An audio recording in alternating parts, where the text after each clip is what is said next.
Bonjour tout le monde, j'espère que vous allez bien. Bienvenue à nouveau sur la chaîne d'Alliance M Éducation. Dans la vidéo d'aujourd'hui, nous allons parler de l'argent. C'est un sujet que j'aborde rarement, mais il fallait que j'en aborde à un moment donné. Pourquoi? Parce que je suis fatiguée d'entendre partout sur les réseaux sociaux, oh non, on ne peut pas réussir au Canada dans le salariat, tout le monde est obligé d'être entrepreneur pour réussir au Canada, mais je ne suis pas vraiment d'accord et je vais vous expliquer pourquoi je ne suis pas d'accord. Je pense qu'on peut réussir au Canada dans le salariat, mais premièrement, il faut savoir les différentes stratégies pour pouvoir augmenter vos revenus. Ensuite, savoir comment gérer, investir votre argent et éviter toutes les situations qui peuvent vous stagner au niveau financier. Donc, si vous êtes intéressé, regardez cette vidéo du début jusqu'à la fin. Surtout, n'oubliez pas de vous abonner si vous êtes nouveau ou nouvelle et activer la cloche de notification pour ne rien manquer lorsque je vais publier du nouveau contenu. Non, pour ce qui concerne les stratégies pour augmenter le revenu, ça passe par, premièrement, négocier votre salaire. La plupart des gens hésitent à négocier leur salaire, mais sachez que les employeurs au Canada s'attendent qu'à un moment donné, vous demandez une négociation de salaire. Pour négocier votre salaire, moi, je vous recommanderais d'aller quand même sur les différents sites d'offres d'emploi tels que Glassdoor, Indeed et autres. Essayez de comparer à combien est-ce que sont payés les autres travailleurs qui exercent dans votre domaine, mais dans d'autres entreprises, ok? Donc, regardez un peu si vous êtes payé au même salaire, si eux, ils sont payés plus, toi, tu es payé moins pour pouvoir avoir des arguments que tu vas envoyer à ton employeur pour entamer dans cette négociation. En dehors de la comparaison des salaires, tu peux aussi mettre de l'avant tes réalisations au sein de de l'entreprise, ta motivation, tes compétences, tout ce qui est rendement et tout, pour donc soutenir un peu la négociation. Donc, qu'est-ce que tu emmènes pour espérer obtenir cette augmentation de salaire-là? Mais sachez que les augmentations de salaire sont possibles, il suffit de les aborder. Deuxième stratégie que tu peux utiliser pour pouvoir augmenter tes revenus, changer d'entreprise. Changer d'entreprise, c'est possible. Si tu travailles, par exemple, dans les finances, il y a plusieurs compagnies dans les finances, ok? Chaque compagnie a un salaire qui va être différent par rapport aux tâches qu'ils vont t'offrir. Si toi, ça fait plusieurs années que tu travailles pour la même entreprise, tu n'as pas d'augmentation de salaire, tu ne fais que stagner, mais peut-être qu'à un moment donné, tu vas penser à toi, laisser un peu je sais pas, tu vas arrêter de penser juste à l'entreprise, mais penser à un moment donné à toi. Si ailleurs, on peut t'offrir plus pour les mêmes tâches que tu fais dans l'entreprise X, mais pourquoi ne pas démissionner et aller postuler pour l'entreprise Y? Certains d'entre vous vont dire comme, ah, mais ces temps-ci, avec la difficulté d'emploi qu'il y a, mais bien sûr, avant de démissionner, regardez si l'entreprise où vous voulez aller embauche quand même. Mais sinon, essayez quand même d'envisager cette possibilité de vous dire que vous avez des compétences, des connaissances à vendre, ok? Lorsqu'on travaille dans une entreprise, on travaille pour quelqu'un, ça doit être un partenariat gagnant-gagnant. Vous vendez vos compétences, vos aptitudes, vos connaissances et autres et en échange, l'entrepreneur vous rémunère, ok? Donc, sachez que vous avez un poids sur le marché du travail et utilisez cela pour réclamer ce qui doit vous être dû, ok? Donc, essayez vraiment de vous dire que moi, je suis venue dans tel secteur, j'ai des connaissances, j'ai des compétences, je ne mérite pas un salaire qui est égal à une personne qui a moins de compétences, moins de connaissances que moi. Donc, vendez-vous, c'est très important. Troisième stratégie, vous pouvez commencer à acquérir de nouvelles compétences. Comment? Par des formations continues. Quand je parle des formations continues, ce sont des formations qui sont offertes au Québec, au Canada pour les personnes qui exercent déjà dans un domaine donné, mais qui veulent avoir des compétences de plus. Il y a ce qu'on appelle des certificats pour le niveau universitaire. Il y a ce qu'on appelle des AEC aussi pour le niveau collégial et il y a ce qu'on appelle des ASP pour le niveau professionnel. Donc, si vous êtes dans la construction, vous visez un poste plus haut, on demande des compétences de plus, essayez de voir est-ce qu'il y a ces compétences qui sont données, il y a une formation qui existe par rapport à ça dans un centre de formation professionnelle, dans un cégep ou même dans une université. Donc, le fait d'augmenter vos compétences aussi, bah, cela vous permet donc de vous rendre plus compétitif aussi sur le marché du travail. Donc, n'hésitez pas d'aller chercher des compétences. Il y a des formations qui sont gratuites, qui sont offertes en ligne, que je vais vous présenter très bientôt sur cette chaîne, qui sont offertes par des universités francophones ici au Québec. Des formations sont gratuites et offertes en français. Donc, n'hésitez pas à... Je vais publier ces vidéos là très bientôt. Mais sinon, n'hésitez pas aussi d'aller sur les sites internet, des centres de formation professionnelle, des centres de formation collégiale et même des universités pour voir si vous avez la possibilité d'augmenter vos connaissances, donc d'acquérir des nouvelles compétences qui vont vous permettre donc de vous rendre plus compétitif sur le marché du travail, ok? Donc, si vous voulez un meilleur salaire, donnez-vous les moyens de l'obtenir, ok? Donc, c'était là les 3 stratégies qui vont vous aider à augmenter vos revenus en tant que salarié. Deuxième partie, nous allons parler de comment gérer et investir convenablement votre argent. Donc, pour gérer vos finances, premièrement, il faut vous faire un budget. Tout le monde connaît un peu la règle de 50, 30 et 20. 50 pour tout ce qui est besoin essentiel, 30 pour tout ce qui est loisir et 20% pour tout ce qui est épargne. Essayez cette méthode, franchement, vous allez voir que ça fonctionne. Moi, je l'utilise et je peux vous garantir que je suis très satisfaite de ma vie de salarié au Canada et c'est faisable, c'est faisable. Si vous faites un budget, ça va vous permettre vraiment, si vous faites un budget que vous respectez, vous allez voir que le 20%, vous allez vraiment réussir à l'économiser. Il y a certaines personnes, pour pouvoir économiser leur argent, vont ouvrir des comptes bancaires avec compte bancaire épargne avec des taux élevés ou bénéfices élevés. Donc, c'est comme des comptes épargne où tu mets ton argent, mais tu gagnes des pourcentages par année. Ça existe.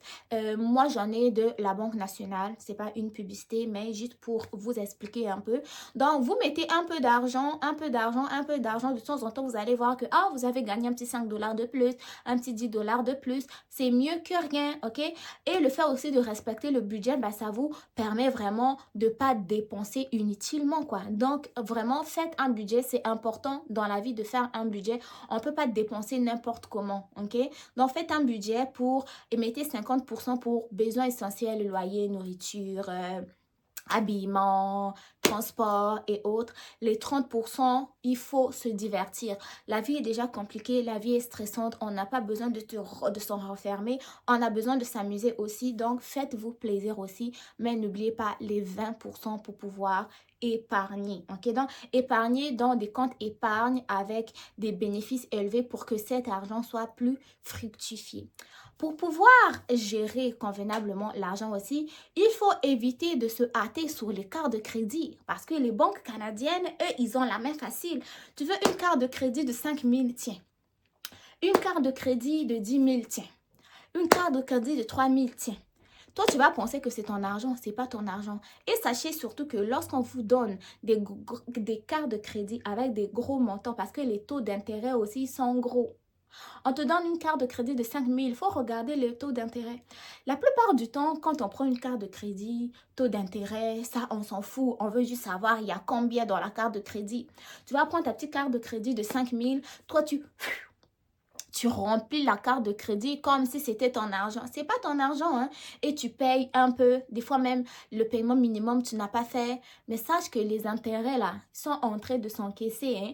La carte de crédit qui était 5 000, là, à la fin, ça ne coûtera plus 5 000, mais ça va arriver jusqu'à même 10 000. Donc, faites attention avec les cartes de crédit. C'est pas mauvais d'avoir une carte de crédit parce que ça vous aide à construire votre score de crédit qui va vous aider plus tard à acheter une maison, acheter une voiture, acheter ce que vous voulez. Mais si vous connaissez que vous avez des faiblesses dans la gestion de vos finances, ne prenez pas des cartes de crédit avec des gros montants parce que les taux d'intérêt aussi vont être très élevés. Donc, évitez vraiment tout ce qui est carte de crédit.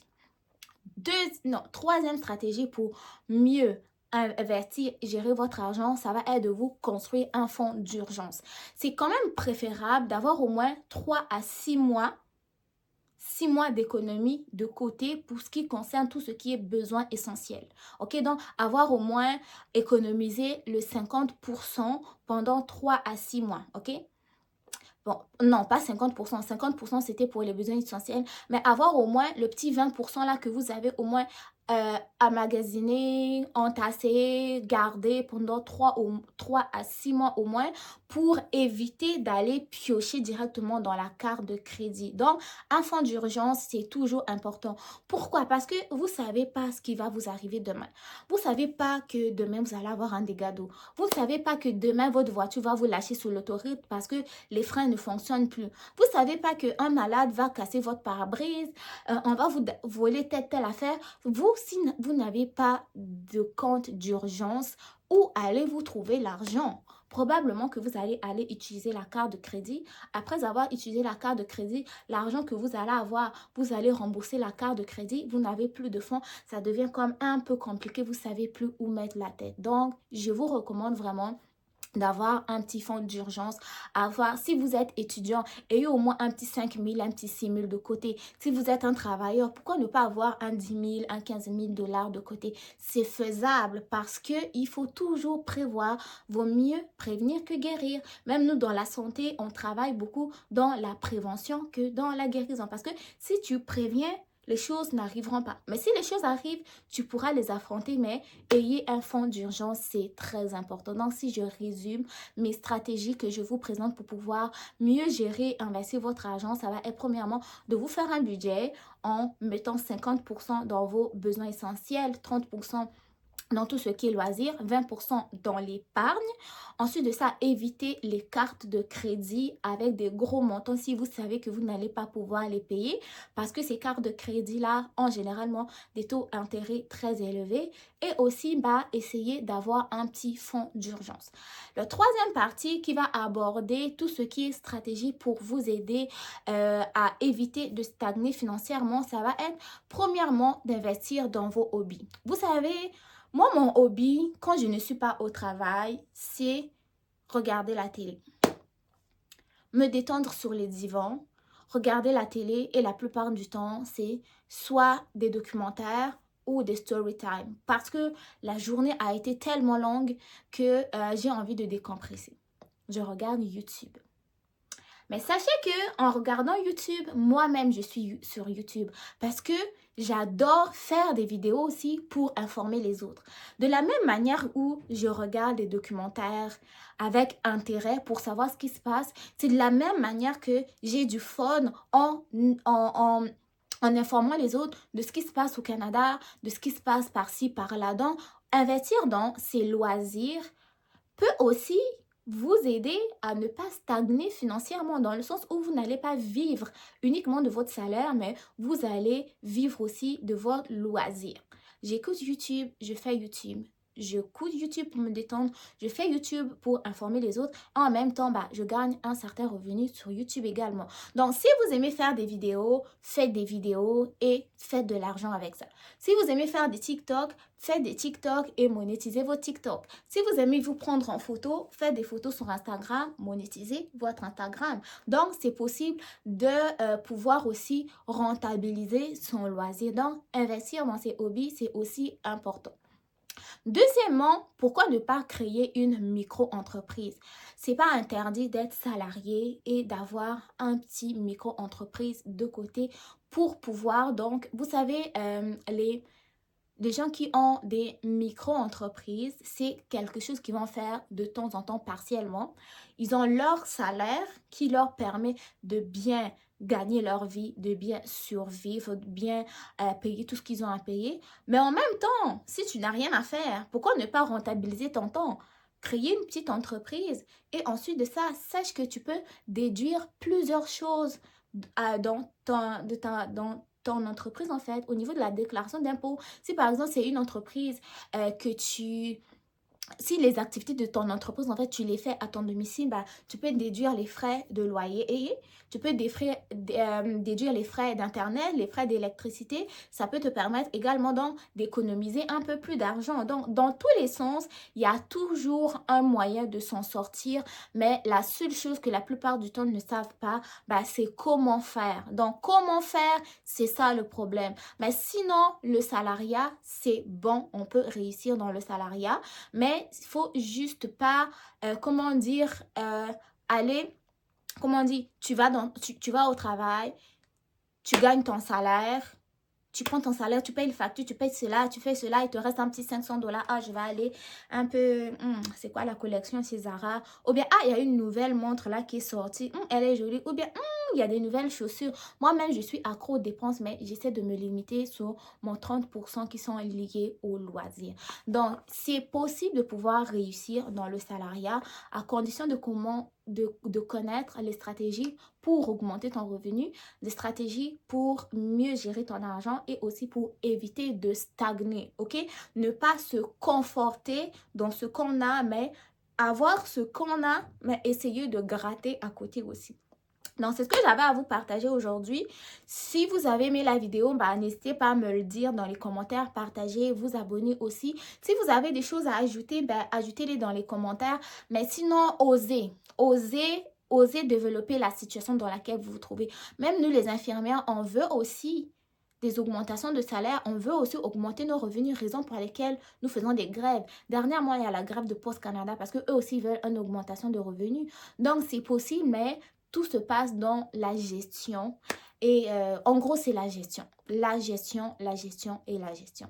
Donc, prenez soin de vous. Mon succès dans vos différentes démarches. Je sais que c'est pas un sujet que j'ai l'habitude de traiter, c'est pas vraiment mon domaine, mais il fallait que j'en parle parce que tout le monde, oh, on doit devenir entrepreneur. Mais franchement, tout le monde n'est pas fait pour être entrepreneur. Tout le monde va être entrepreneur, mais finalement, ça va être comment? Et aussi, même les gens qui disent, oh, on va être entrepreneur, ils ne montrent jamais vraiment comment être entrepreneur. Ils vont crier dans nos oreilles, crée ton entreprise, crée ton entreprise. Après, c'est pour nous vendre des formations de 1000 $ et on n'y arrive pas. Donc, si vous voulez qu'on devienne tous entrepreneurs, montrez-nous concrètement, mais sachez que vous pouvez aussi réussir dans le salariat. À bon entendeur, salut, prenez soin de vous. À très bientôt. Bye!